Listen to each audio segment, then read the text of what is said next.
आकाशवाणी संबलपुर आंचलिक खबर पढ़ुचन संपा राय। जुहार पहला मुखिया खबर। स्टार्टअप इंडिया अभियान भारत न गोटे विप्लव आनी देछि कहले प्रधानमंत्री। नुआदिल्ली न होइतबार स्टार्टअप इंडिया 10 बछर पूर्ति अवसर स्टार्टअप उद्योगी मानकर संगे कले आलोचना। कोलकाता न हेउथिबार निवेशक सम्मेलन थी शिल्पपति मानकर संगे आलोचना कले मुख्यमंत्री। जातीय शिक्षा नीति 2020 आधार थी राज्य पाठपढ़ा बही मानकर विकास प्रक्रियार समीक्षा कले केंद्र शिक्षा मंत्री। और निपा भाइरस के नेकरी नाई डरबार के राज्यवासी को स्वास्थ्य मंत्री परामर्श। एथर पूरा खबर।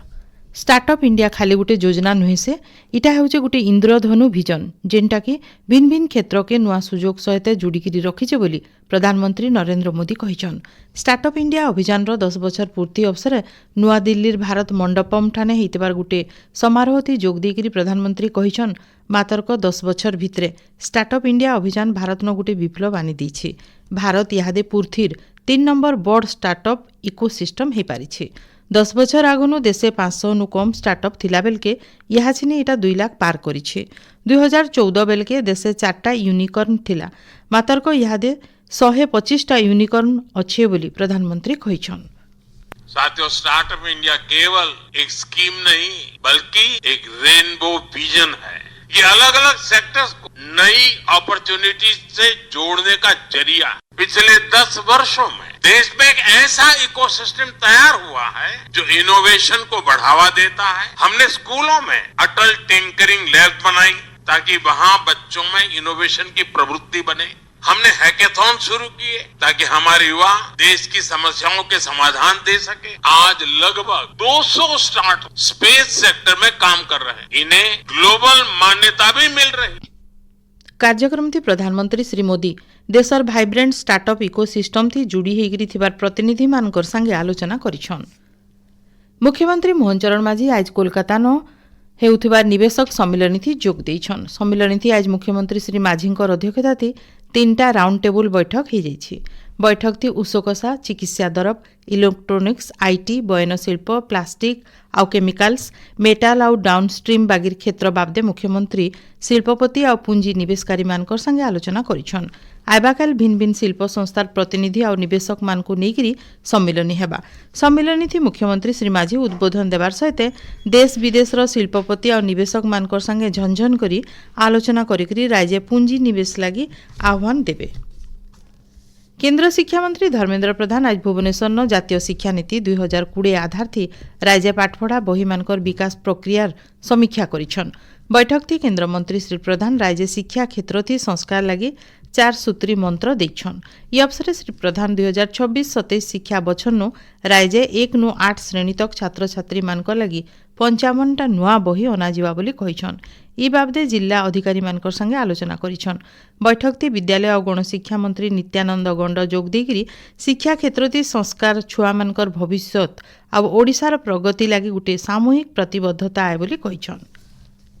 राजाराणी संगीत उत्सव खाली गोटे संगीत कार्यक्रम नुहे, इटा आमर समृद्ध कला संस्कृति आउ इतिहासर गोटे सुंदर सेतु है बोली केंद्र शिक्षा मंत्री धर्मेंद्र प्रधान कहिछन। भुवनेश्वर राजाराणी मंदिर परिसर मुक्ताकाश रंगमंचन आज राजाराणी संगीत उत्सवर उद्घाटनी समारोह थी जोग देकरी केंद्र मंत्री श्री प्रधान इटा कहिछन। समारोह थी संस्कृति मंत्री सूर्यवंशी सूरज आउ अलगा माने उपस्थित थिले। 3 दिनिया उत्सव थी राज्य और राज्य बाहर बहुत ना करा कलाकार माने निजर कलार परिवेषण करबे। आइबा 20 तारिख दिन भारतीय जनता पार्टी राष्ट्रीय अध्यक्ष निर्वाचन हेबा। इथिलागी आज कार्यसूची घोषणा करा जाइछि। कार्यसूची अनुसार आइबा 19 तारिख दिन 2 नु 4 बजे तक नामांकन दाखल करा जिबा। उपरबेला 4 और 5 बजे तक नामांकन जांच करा जिबा। संजबेलर 5 नु 6 बजे के नामांकन प्रत्याहार समय रखा जाइछि। तार आर दिन 20 तारिख निर्वाचन हेगिरी अध्यक्षंकर ना घोषणा करा जिबा। यादे नितिन नवीन बीजेपी कार्यकारी अध्यक्ष भाव दायित्व तुलौछन। स्टार्टअप इंडियार 10 बछर पूर्ति अवसर भुवनेश्वर उच्च शिक्षा विभाग तरफु रमादेवी महिला विश्वविद्यालय राज्यस्तरीय नुआ सृजन और स्टार्टअप प्रतियोगिता आज मूल होइछे।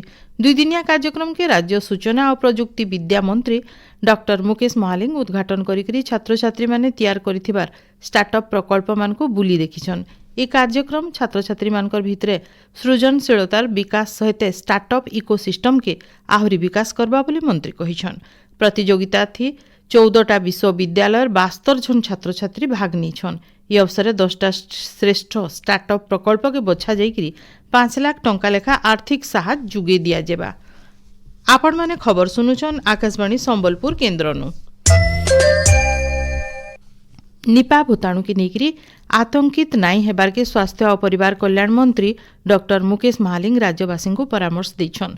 पश्चिम बंग निपा भूताणु संक्रमण देखा जिबार उतरु भुवनेश्वर आज स्वास्थ्य मंत्री श्री महालिंगर अध्यक्षताते गोटे जरूरी बैठक हो जाइछि। बैठक थी निपा भूताणुर संभाव्य मुकाबिला लागि गोटे वैषयिक दल गठन करा जाइछि। स्थिति उपरे कड़ा नजर रखा जाइछि। पश्चिम बंग सिमना जिला मानके आ बड़ बड़ शहर मानके कड़ाकड़ी जांच करा जाउछि। ओडिशा न अब तक गोटे भी निपा संक्रमण नजर के नाई आसबार तैल कैंसीभिल परिस्थिति लगी सरकार प्रस्तुत अछन बोली स्वास्थ्य मंत्री कहिछन। पुरी श्रीमंदिर परिचालना कमिटीर जरूरी बैठक आयबा काल श्रीमंदिर कार्यालय परिसर न हेबा गजपति महाराजंकर अध्यक्षताते हेबार के थिबारी बैठक थी रत्न भंडार अलंकार गंती बाबदे आलोचना करा जिबा। गला बैठक थी अलंकार गंती लगी हेतबार चिठा प्रस्ताव उपरे आलोचना करा जायकरी राज्य सरकारंकर अनुमोदन लगी पठा जिबा। राज्य उच्च शिक्षा विभाग अधीन कार्यरत अध्यापक मानकर कार्यदक्षता आ आचरण जांच लगी विश्वविद्यालय मानकर रेजिस्ट्रार आ कॉलेज अध्यक्ष मानक उच्च शिक्षा विभाग तरफ चिठी जरिए निर्देश दिया जाइछे। आइबा 31 तारीख तक रिपोर्ट दाखल करबार के विभाग तरफ कहा जाइछे। राज्यर प्रमुख ऐतिह्य और धार्मिक जगह मानकर विकास और सुरक्षा के नेगिरी उपमुख्यमंत्री प्रभाती परिडांकर अध्यक्षताती भुवनेश्वर लोकसेवा भवन गोटे समीक्षा बैठक हो जाइछे। बैठक थी केदारगौरी खंडगिरी कपिलेश्वर और मुक्तेश्वर बागिर प्रमुख जगह मानकर सामग्रिक विकास सुरक्षा और पर्यटन परिचालना बाबदे आलोचना करा जाइछे। पर्यटन स्थली मानकर स्वच्छता ड्रेनेज व्यवस्था और जल स्रोत मानकर देखरेख बाबदे भी इथि आलोचना करा जाइछे। बलांगीर जिला लर्कीपाली सरकारी शिल्प तालीम केन्द्र न जिला स्तरीय नियुक्ति मेला हो जाइछे।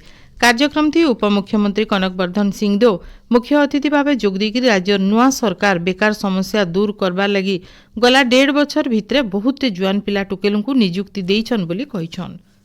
बलांगीर जिला पाटनागढ़ उपखंड रामपुर पाटनेश्वरी हाईस्कूल पड़ियान उपखंड स्तरीय कृषि जंत्रपाति मेला मूल होइछे। मेला के उपमुख्यमंत्री आउ कृषि मंत्री कनकवर्धन सिंहदेव उद्घाटन करिकरी कहिछन इहादे राज्य सरकार चाषी मानकर फसल विदेश के पठेगिरी सेमानकर कमानी 2 गुना करि पारिछन। चाषी माने अतका तेल उत्पादन कले बाहरु आ तेल आमदानी करबार के नाई पड़े। आकाशवाणी संबलपुर केन्द्र न आज राष्ट्रीय कर्मयोगी कार्यक्रम हो जाइछे। एनएबीएम भुवनेश्वर नु ज्ञानरंजन साहू और आकाशवाणी कटकर जयकिशोर नागर मास्टर ट्रेनर भावे जोग देइकरी आकाशवाणी संबलपुर राउरकेला एफएम बरगढ़ सुंदरगढ़ देवगढ़ कर्मचारी मानकु राष्ट्रीय कर्मयोगी तालीम देइथिले। नुआपड़ा जिला कृषि विभाग तरफ जिला स्तरीय कृषि महोत्सव और कृषि जंत्रपाति मेला हो जाइछे। मेला थी खड़ियाल विधायक अधिराज पाणिग्राही मुख्य अतिथि भाव जोग देइथिले। ये अवसर जिलापाल मधुसूदन दास आघर सांसद बसंत कुमार पंडा जिला कृषि अधिकारी सहित भिन्न भिन्न अधिकारी और जनप्रतिनिधि माने जोग देइथिले। विकसित भारत जी रामजी आईन 2025 गाँ इलाका रोजगार के विकसित भारत 2047 संगे जुड़बा। इटा गोटे उत्तरदायी व्यवस्था आनबा जेनटा कि मौलिक भित्तिभूमि के बरकस करबार सहित लोक रोजगार सुरक्षा के सुनिश्चित करबा बोली कलाहांडी जिला भवानीपाटना न सांसद मालविका देवी सांबादिक मान को सूचना देइछन। ये अवसर राज्यसभा सांसद सुजीत कुमार धर्मगढ़ विधायक सुधीर रंजन पाटजोशी जिला बीजेपी सभापति जुगल पोड प्रमुख उपस्थित थिले। भुवनेश्वर कलिंग स्टेडियम न आज ठानु 10 number sub junior national rugby sevens championship मूल होइछे। चैंपियनशिप आइबा 21 तारीख तक चलबा। कार्यक्रम के क्रीड़ा मंत्री सूर्यवंशी सूरज उद्घाटन करिछन। इथि 24टा राज्य नु 550 नु एतका 15 बछर नु कम बयसर खेलाड़ी आ 130 नु एतका अधिकारी शामिल होइछन। पाणीपाग राज्य शीतलहरी जारी रही। भुवनेश्वर आंचलिक पाणीपाग विज्ञान केन्द्र सूचना अनुसार आइबा 2 दिन तक शीत जारी रहबा। तार उतरु 2 नु 4 डिग्री तक तापमात्रा बढ़िक शीत कमबा। आइबा 24 घंटा भितर झारसुगुड़ा बौद्ध सुंदरगढ़ सहित सुलहड़ा जिला जबर शीत हेबा बोली पाणीपाग केन्द्र तरफ सतर्क सूचना जारी करा जाइछे। शेषे मुख्य खबर फेर गए। स्टार्टअप इंडिया अभियान भारत न गोटे विप्लव आनी देछे कहले प्रधानमंत्री। नुआदिल्ली न होइतबार स्टार्टअप इंडिया 10 बछर पूर्ति अवसर स्टार्टअप उद्योगी मानकर संगे कले आलोचना। कोलकाता न हेउथबार निवेशक सम्मिलन थी शिल्पपति मानकर संगे आलोचना कले मुख्यमंत्री। जातीय शिक्षा नीति 2020 आधार राज्य पाठपढ़ा बही मानकर विकास प्रक्रियार समीक्षा कले केन्द्र शिक्षा मंत्री। आउ निपा भाइरस के निगरी नाई डरबार के राज्यवासी को स्वास्थ्य मंत्री परामर्श। आज आंचलिक खबर इन शेष है। जुहार।